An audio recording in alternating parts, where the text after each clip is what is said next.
Hi, it's Shane. So I'll be talking a little bit about problem solving um, and the ways that technology kind of covers that in the past and now. Um, yeah, this is for CECS 100, Section 13. So problems have always existed, um, but we've always solved those problems. As human beings, it's just kind of like in our nature to solve those problems. And kind of change how we solve those problems, which in a way creates more problems, which is kind of interesting topic to think about. And here in this image, you'll see the scientific method. Um, and I think it's important to note that we do solve problems the same way. Um, we've always used the scientific method, whether or not we actually realized it. So as humans, we always make observations about our surroundings, and kind of pose some sort of a question, and then gather information and data on that problem so that we can put together some sort of theory that we can test. Um, and once we have some sort of theory, then we test it. When we test it, we record the data from the test, and eventually reach a conclusion. And then do that as many times as we need to get the results we want. An example that I thought of was a king in his kingdom. Let's say that there are villagers that are revolting against the king, and he's not sure what to do about it. And so he'll make observations on the problem, like, oh, I have this many people in my army. Oh, these people are outside of the kingdom's walls, things like that. And then pose the question, like, how am I going to solve this? And then through that, gather information, and then eventually, like, reach hypothesis, like, hey, these people are really annoying, I don't need them, and then decide to send his soldiers to go kill them all off. And that would be the experiment. Kind of archaic, but you kind of see the similarities there.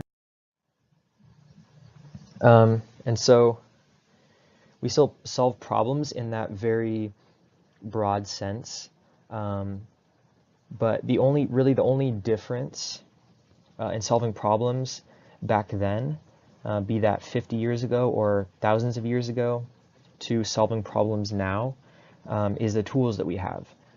So as time passes, technology improves, and we use technology to solve problems differently and solve the new problems that come up as a result of technology differently. Again, technology helps us solve more problems, but because of the fact that we do have more technology and more advanced technology, there are more problems. And at different time periods, we solve problems differently, which I will cover in later slides. Yeah. So, seems really bare, but there's actually a lot to this. So this is kind of, these are some examples on how to solve a problem back in the day. Again, be that 50 years ago, be that thousands of years ago. So the first example that I thought of for how people used to solve problems is war. I think wars have been happening for, well, since humanity was really a thing. And coincidentally, problems have also been a thing since we have come to exist. And so what a lot of kingdoms, what a lot of dictators, what a lot of people groups will do is go to war to solve problems. So some examples of those problems would be different people groups, like, not agreeing with each other. The most realistic example I can give is the Hutus and Tutsis in like Africa, Asia, that area, forget exactly which country it is, but they went to war with each other, essentially to solve their differences, and that was a way that they solved that problem. Let's say that kingdom earlier that I used as an example. Let's say the king is running out of food. The way that that king would solve that problem is by going to war with another kingdom and stealing their food. So a way to solve famine, war. Another kingdom has different like resources. Let's say like slaves, like people. You attack one nation and you take over that nation. You can essentially use those people to build buildings, to build cities, and they have no say in it. Yeah, and so again, an important thing to note is that while these are, I coined them old school, we still use these to some extent. While they are a little bit outdated, they are still around, and we do still use them in to varying effect. So books. We don't use books as much now as we have the internet, but books were in many ways how information was passed on between people, and books I think many times are used to solve problems like just certain informational and data points that you find in books used to solve problems like why does this happen, why does that happen, and then using books to kind of gather data and then make a hypothesis and test it and solve that problem.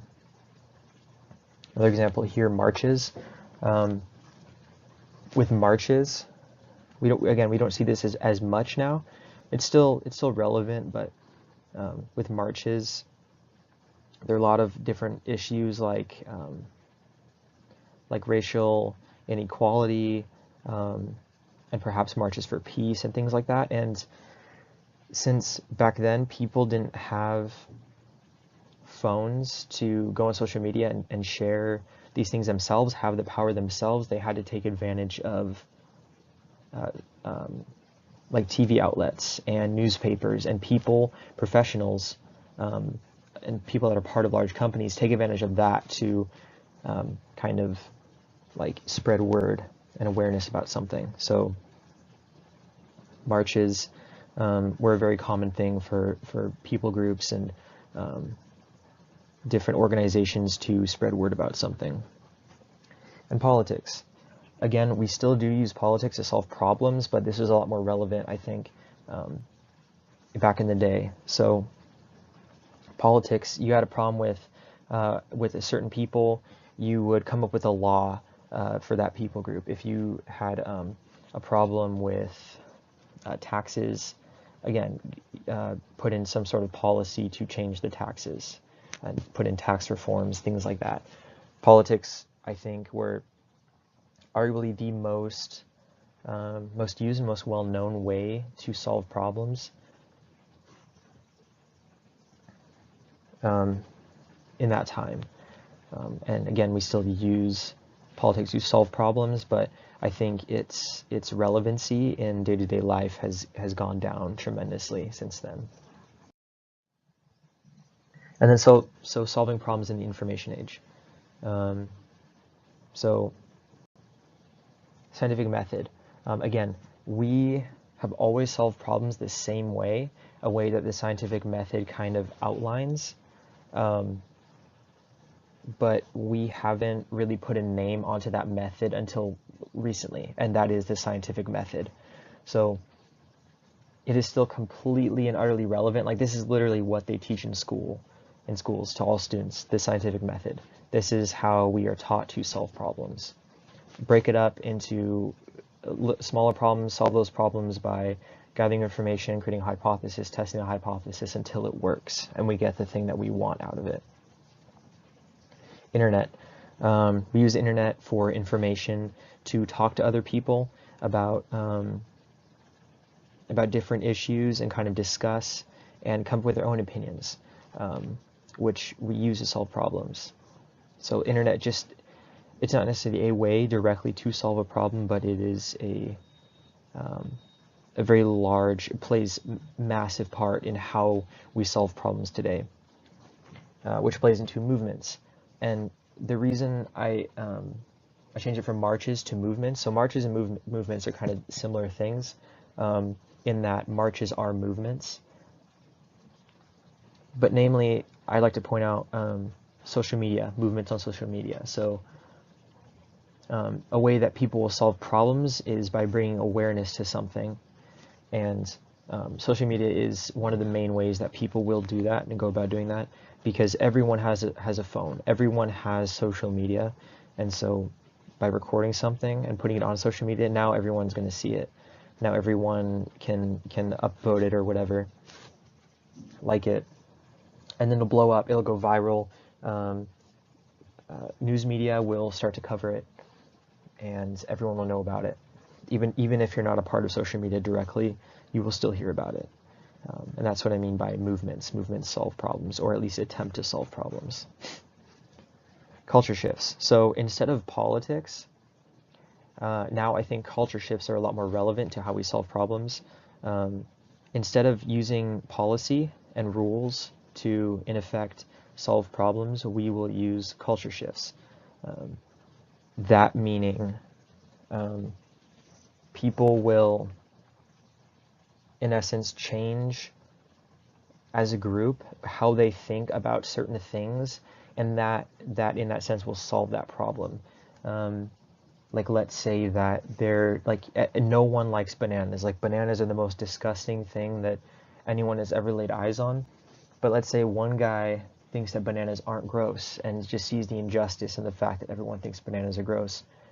He starts a movement, and through that movement, the entire culture, everyone now thinks that nearly everyone now thinks that bananas are not gross anymore. And so in effect, by shifting the culture, he has solved the problem of bananas are gross.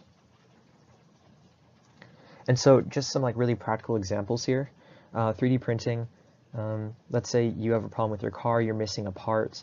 It's not like essential, but something that you need temporarily. 3D print it. You need some decor for your living room. 3D print a pink elephant, mini pink elephant statue. Put it in your room. You need a part for some school project. 3D print it. If you're literally missing a component to something, you can 3D print something to solve that problem, to get that component really easily. Banking system. Back in the day, people would have to carry thousands of dollars physically on them at one time. Now that we have a banking system, we don't need to do that anymore. Our accounts carry the money for us, and we have debit cards, credit cards, whatever you use, to, in effect, carry that money digitally with us at all times, which is super cool. It's also really safe. Well, a lot safer than carrying thousands of dollars with you at one time, like all the time. And I see vehicles.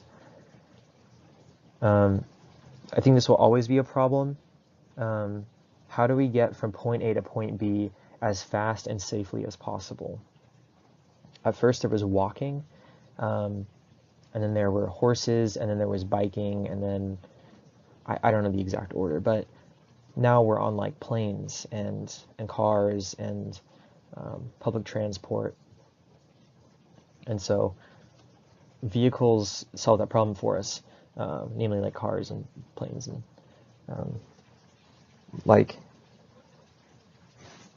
getting from point A to point B is difficult. How do we get there really cheaply, efficiently? And vehicles have done that for us. And so there's just some really practical examples on how we solve problems in our day and age. Just here's some references. The image I use on the second slide for the scientific method, and then just some articles. I know WikiHow and Wikipedia aren't really credible, entirely credible, but I think they really help me outline how we solve problems and kind of the general idea of how we solve problems in our day and age. Thank you.